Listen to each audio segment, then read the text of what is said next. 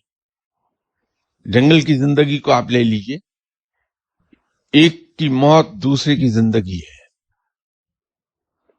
ان کی life inter dependent ہے کہ مکھی کو کھانے والا اس مکھی پر زندہ ہے، مکھی کی موت اس کی زندگی ہے. وہ خود سانپ کی خوراک ہے تو اس کی موت سانپ کی زندگی ہے. ایک ہرن کی موت شیر کی زندگی ہے. اور اگر آپ نے اللہ کا عدل دیکھنا ہے تو یہ دیکھیے کہ جنگل کے اندر اگر انسان اس میں انٹرفیئر نہ کرے تو یہ بیلنس ہمیشہ قائم رہتا ہے. کبھی ایسا نہیں ہوا کہ چھوٹے جانور مر جائیں اور بڑے زندہ رہ لیں، یا ایسا نہیں ہوا کہ اب چھوٹوں کی آبادی بہت بڑھ جائے، بڑے ختم ہو جائیں. وہ ایک بیلنس قائم رہتا ہے. میں نے شاید ذکر کیا تھا کہ فنڈامنٹلز آف اکنامکس اگر آپ پڑھیں تو اس کے اندر آپ کو یہ چیز ملے گی. بنیادی چیز ہے، غالباً فرسٹ ایئر میں پڑھایا جاتا فنڈامنٹلز آف اکنامکس، کہ اللہ تعالیٰ ریسورسز اینڈ پاپولیشن کے درمیان ایک بیلنس قائم رکھتا ہے. اور اس کے بیلنس قائم رکھنے کے طریقے یہ ہیں کہ نیچرل کیلیمٹیز، جہاں آبادی بڑھنے لگتی ہے ریسورسز سے تو نیچرل کیلیمٹیز آ جاتی ہیں. زلزلہ ہے، طوفان ہے، سیلاب ہیں، یا وہ انسانوں کے ذریعے سے دوسرے انسانوں پر بربادی لے آتا ہے، جیسے وارز ہیں، رائٹس ہیں. تو اس آبادی کو وہ ایک بیلنس قائم رکھتا ہے رب تعالیٰ اس زمین کے ریسورسز اور آبادی میں. لیکن جب انسان فڈل کرتا ہے نیچر کے ساتھ تو بیلنس آؤٹ ہونے لگتا ہے، اور پھر انسان کو قدرت کی فیوری کا سامنا کرنا پڑتا ہے. اسی طرح آپ دیکھیے کہ سورہ رحمان میں ایک لفظ استعمال ہوا، کم. عربی میں حکم کہتے ہیں ایک غلاف کو، پروٹیکٹیو شیلڈ، پروٹیکٹیو کور جو ہے اس کو عربی میں کہتے ہیں. یہ غلاف رب تعالیٰ نے چڑھایا ہر کھانے پینے کی چیز پر. جیسے ہم چھلکا کہتے ہیں، ہم اسے پیل آف کر کے کھاتے ہیں. اس چھلکے کے اوپر بھی ایک سپرفلوس لیئر ہوتی ہے جو مساموں کو بند رکھتی ہے. وہ اس لیے ہوتا ہے کہ پھل کی تازگی قائم رہ جائے، اس کا موئسچر ایویپریٹ نہ ہونے پائے ہیٹ کی وجہ سے. اب یہ اسی عدل کے نتیجے میں ہے کہ انسان کو پھل اور اس کے کھانے کی دوسری چیزیں تازہ حالت میں مل جائیں. وہ لوگ جو تسلیم نہیں کرتے رب تعالیٰ کے وجود کو یا اشتراکیت کے قائل ہیں، ان کا کہنا یہ ہے کہ یہ زمین و آسمان ایک بگ بینگ کے نتیجے میں وجود میں آیا. سورہ رحمان میں رب تعالیٰ یہ کہتا ہے کہ میں نے آسمانوں کو بلند کیا، اور اس میں سورج اور چاند کو قائم کر دیا جو اپنے اپنے مقررہ راستے پر چلتے ہیں، اور ان کے راستے میں سرموگ فرق نہیں آتا. روحانیت میں ایک بات کہی جاتی ہے کہ زمین سے پہلے آسمان تک کا، یہ حدیث ہے، آپ صلی اللہ علیہ وسلم نے فرمایا ہوا ہے کہ زمین سے پہلے آسمان تک کا سفر 500 سال کے ٹریول کے برابر ہے. اسی طرح ایک آسمان سے دوسرے آسمان کے درمیان کا ٹریول 500 ایئرز ٹریول کے برابر ہے. جبکہ سائنس یہ کہتی ہے کہ آسمان کچھ نہیں ہے، یہ ہماری حد نگاہ ہے. روحانیت کے لوگ جن کو اللہ تعالیٰ نے یہ توفیق بخشی ہے، ان پر کرم کیا، عنایت کر دی، اور اللہ تعالیٰ اپنی رحمت کے صدقے انہیں آسمانوں کی سیر کراتا ہے. وہ بخوبی اس سے واقف ہیں کہ یہ حد نگاہ نہیں ہے، واقعتاً آسمان قائم کیے گئے ہیں اس لیے کہ ہر آسمان پر جو کچھ موجود ہے وہ اس کو دیکھتے ہیں نگاہوں سے. کچھ عرصہ پہلے یہاں جب روحانی علوم کا ذکر ہو رہا تھا تو میں نے ایک عرض کیا تھا کہ کون سے آسمان پر کون سے پیغمبر حاکم ہیں اور کون کون سے فرشتے ان کو اسسٹ کرتے ہیں، ان کے نام کیا ہیں. وہ گیس ورک نہیں تھا، حقیقت ہے. اسی طرح ایک چیز جو روحانیت میں انسان کو معلوم ہوتی ہے وہ یہ ہے کہ ہم لوگ کنڈیم کرتے ہیں اسٹرالوجی کو. اس کے کنڈیم کرنے کی مختلف وجوہات ہیں مختلف لوگوں کے پاس، لیکن روحانی آدمی تو اسے کچھ اور وجوہات سے کنڈیم کرتا ہے کہ وہ انسان کو یا تو بے عملی کی طرف لے جائیں گے یا رب سے مایوس کر دے گا یہ علم. اور دونوں ہی صورتیں قابل قبول نہیں ہیں ہمارے اسلام میں. نہ تو بے عملی اسلام اس کی اجازت دیتا ہے کہ انسان بے عمل ہو، اور نہ اللہ سے مایوسی کی اجازت دیتا ہے اسلام. اسٹرالوجی میں اگر کسی اسٹرالوجسٹ نے آپ کے بارے میں یہ پیشگوئی کر دی کہ آپ کو بہت دولت مل جائے گی، آپ بہت امیر ہو جائیں گے، بہت ترقی کر جائیں گے، بڑا کاروبار ہو جائے گا آپ کا، تو انسان اسی اچھی خبر کے نشے میں بے عملی کی طرف چلا جاتا ہے. اور اگر کسی اسٹرالوجسٹ نے یہ کہہ دیا کہ نہیں صاحب آپ کی تقدیر میں تو کچھ نہیں لکھا. خود میں کچھ واقعات کو جانتا ہوں جس میں لوگ مجھ سے ملے اور ان کی مایوسی کی انتہا نہیں تھی. ایک صاحب تھے، انہوں نے کہا کہ صاحب میری یہاں تو زندگی کی لکیر ہی بہت چھوٹی ہے، بلکہ اسی جگہ کا ذکر ہے بہت پرانا، میرا خیال ہے دیٹ واز 1995. تو ہم یہاں بیٹھے ہوئے تھے تو ایک خاتون تشریف لائیں، تو دروازے پر کھڑے ہو کے انہوں نے رو رہی تھیں تو مجھ سے کہا کہ شاہ صاحب مجھے کینسر ہے اور میں ابھی شوکت خانم سے آ رہی ہوں. انہوں نے ڈسچارج کر دیا کہ تمہاری زندگی کے اب صرف ہفتے 10 دن رہ گئے، تو گھر چلی جاؤ، جا کے زندگی انجوائے کر لو. تو مجھے کسی نے آپ کے پاس بھیجا ہے. فرمائیے کیا مسئلہ ہے. میں نے ان سے کہا کہ بیوی نہ تو ڈاکٹرز معاذ اللہ رب ہیں اور نہ ان کے پاس زندگی اور موت کا کوئی علم ہے کہ کون کتنے دن جیے گا. تو انہوں نے اپنے علم پر بیس کر کے کہہ دیا تو انسان خود بھی نامکمل ہے، اس کی عقل بھی نامکمل ہے، ناقص ہے، اس کا علم بھی انکمپلیٹ ہے. میں نہیں سمجھتا کہ کوئی کسی کے بارے میں یہ کہہ سکے کہ وہ کتنے دن جیے گا. یہ علم صرف رب کے پاس ہے.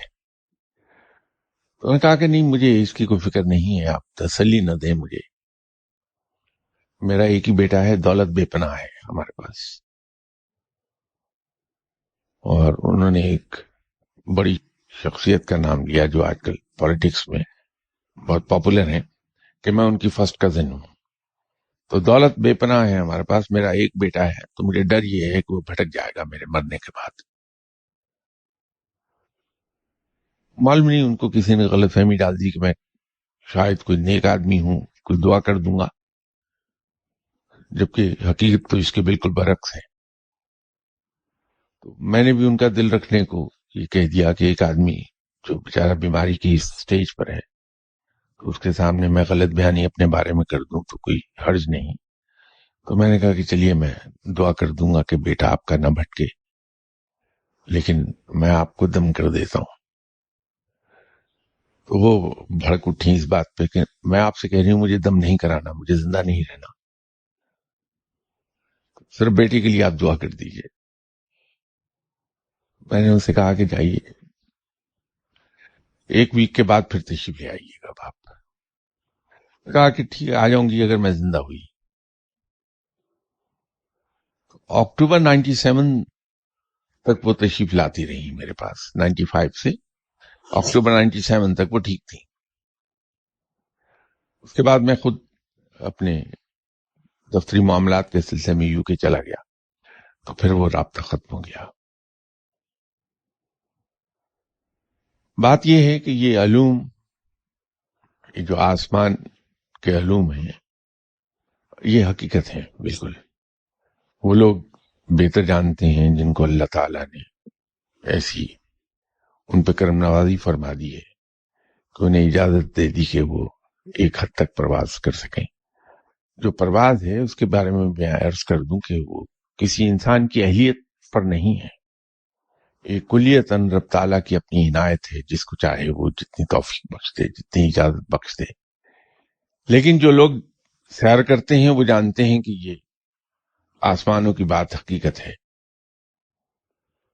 تو بات ہو رہی تھی سورج اور چاند کی، اسی ضمن میں ایسٹرالوجی کی بات کر بیٹھا.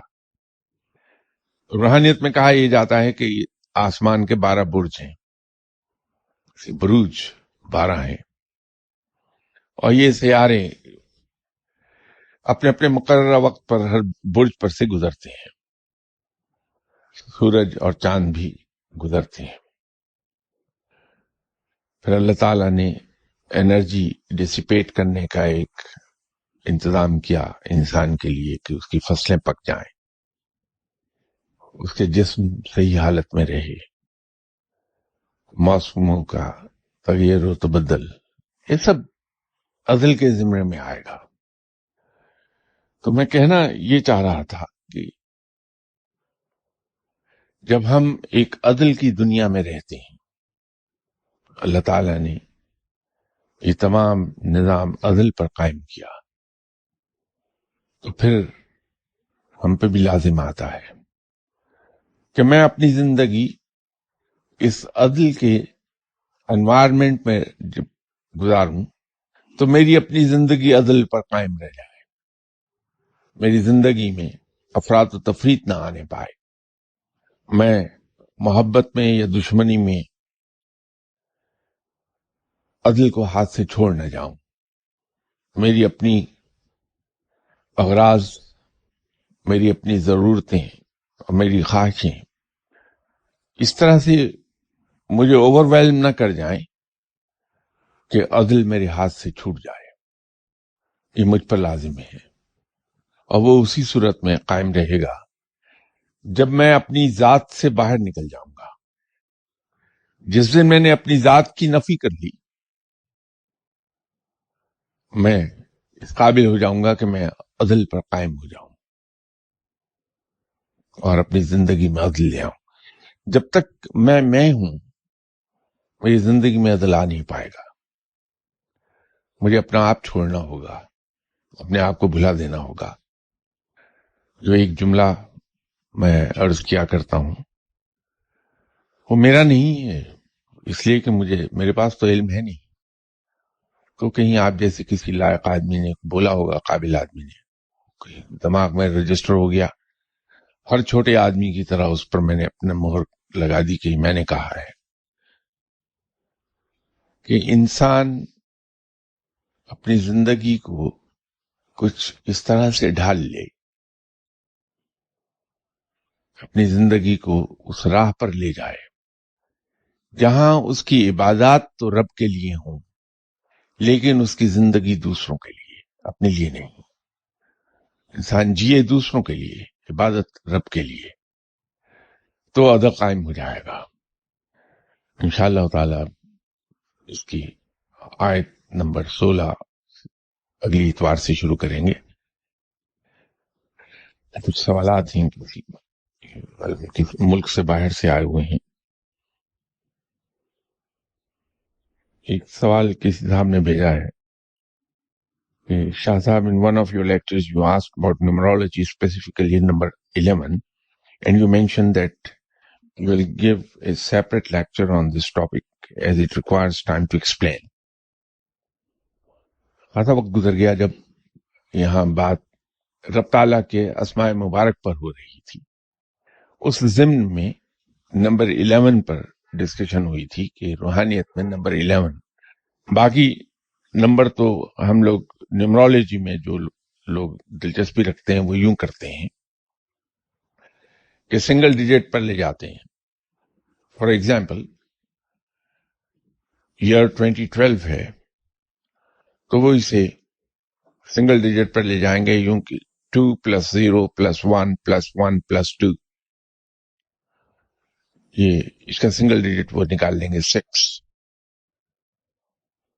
نیومرولوجی مجھے نہیں آتی, میں تو اسماء مبارک پر بات کر رہا تھا. اس ضمن میں یہ 11 آیا تھا. لیکن 11 ایک روحانیت میں ایسا فگر ہے جس کو سنگل ڈیجٹ میں نہیں کیا جاتا کبھی. اس کو ہم 1 + 1 = 2 نہیں کر پاتے. 1 + 1 11 رہتا ہے. اس کی وجہ یہ ہے کہ اللہ تعالیٰ کے اس میں مبارک کے جو ٹوٹل اعداد بنتے ہیں وہ 11 بنتے ہیں. اور اسی سلسلے میں نے عرض کیا تھا کہ حضرت علی کرم اللہ وجہہ کے نام مبارک کے فگرز 11 ہی بنتے ہیں. وہ معلوم نہیں کس فریم آف مائنڈ میں تھا کہ میں نے یہ کہہ دیا کہ اس پہ علیحدہ لیکچر دوں گا, لیکن چونکہ بات زبان سے نکل گئی ہے, سورہ رحمان مکمل ہونے کے بعد انشاءاللہ تعالیٰ پھر میں نمبر 11 کے بارے میں عرض کر دوں گا کہ یہ کیا ہے. ایک اور سوال ہے, یہ بھی کسی غیر ملک سے ہی آیا ہوا ہے. شاہ صاحب, I want to ask you about سلسلہ اویسیہ, what it is and how one could join it. دیکھیے, سلسلہ اویسیہ کوئی چیز نہیں ہے, طریقہ اویسیہ ہے. حضرت اویس کرنی رضی اللہ تعالی عنہ نے زیارت نہیں کی تھی آپ صلی اللہ علیہ وسلم کی, لیکن پھر بھی وہ صحابی کہلاتے ہیں. صحابی ان صاحبان کو کہا جاتا ہے جنہوں نے آپ صلی اللہ علیہ وسلم کی زیارت کی ہے. لیکن حضرت اویس کرنی زیارت نہیں کر سکے تھے اپنی زندگی میں.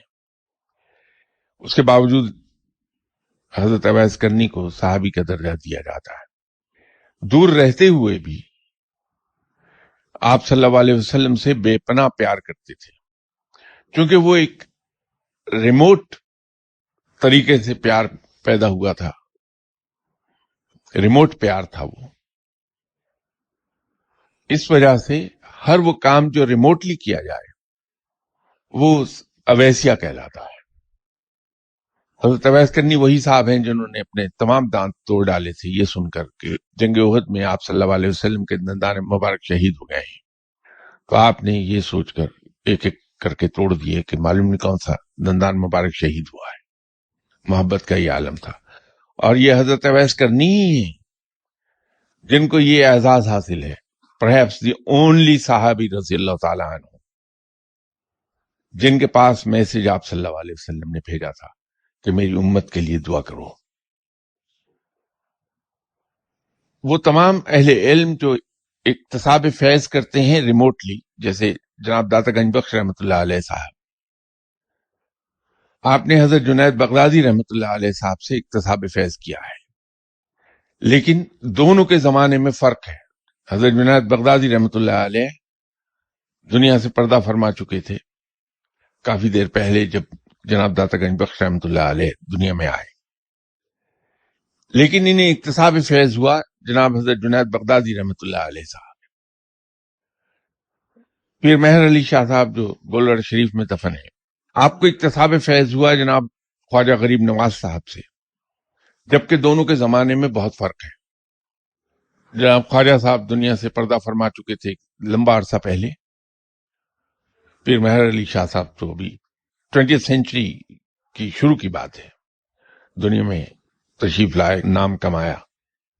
جناب حضرت خواجہ غریب نواز صاحب کے خلیفہ اول جناب حضرت مختار کاکی رحمۃ اللہ علیہ ہیں, اور خلیفہ دوئم جناب حضرت پیر مہر علی شاہ صاحب ہیں. انہوں نے جو اکتساب فیض کیا خواجہ صاحب سے وہ ریموٹلی ہے.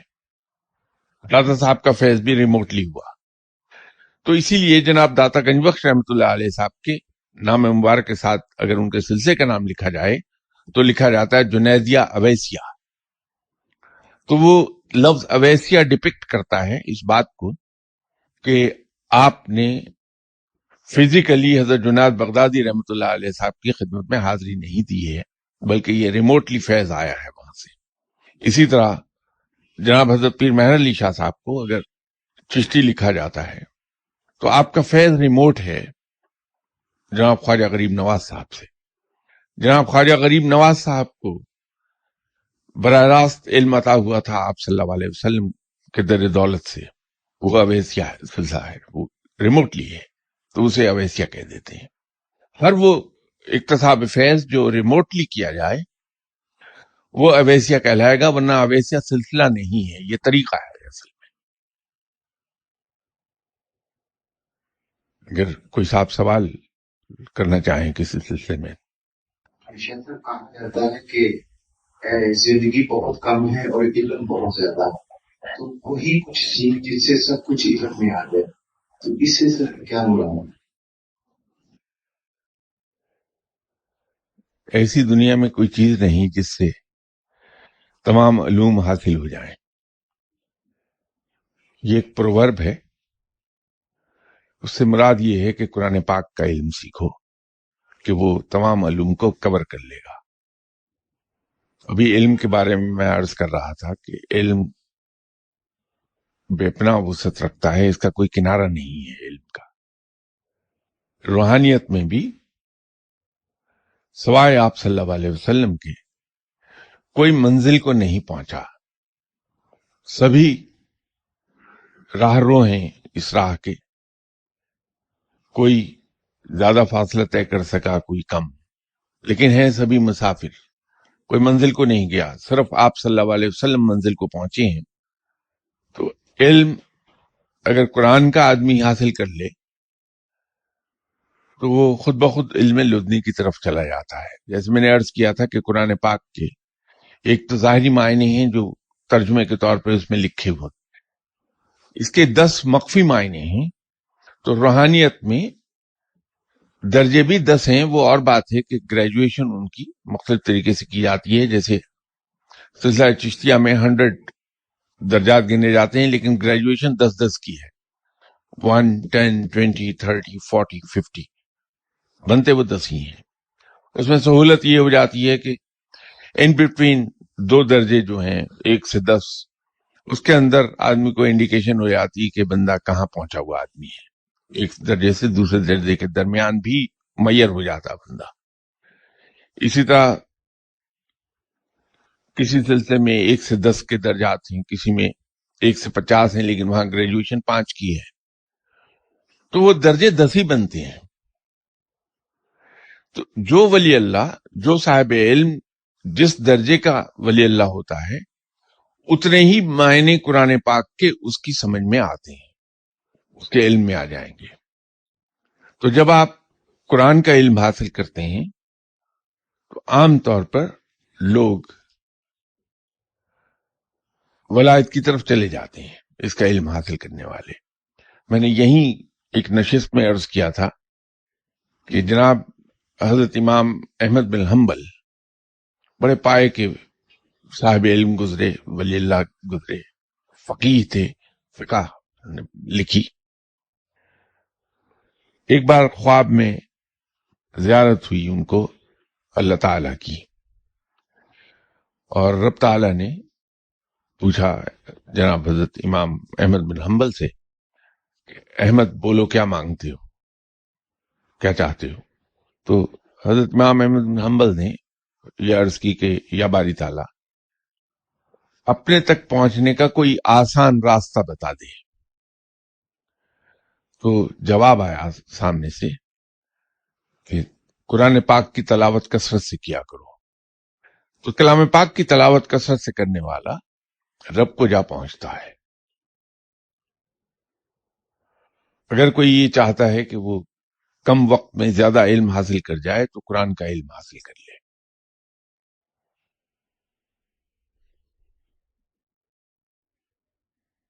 انشاءاللہ تعالی بشرط زندگی اگلی اتوار ملاقات ہوتی.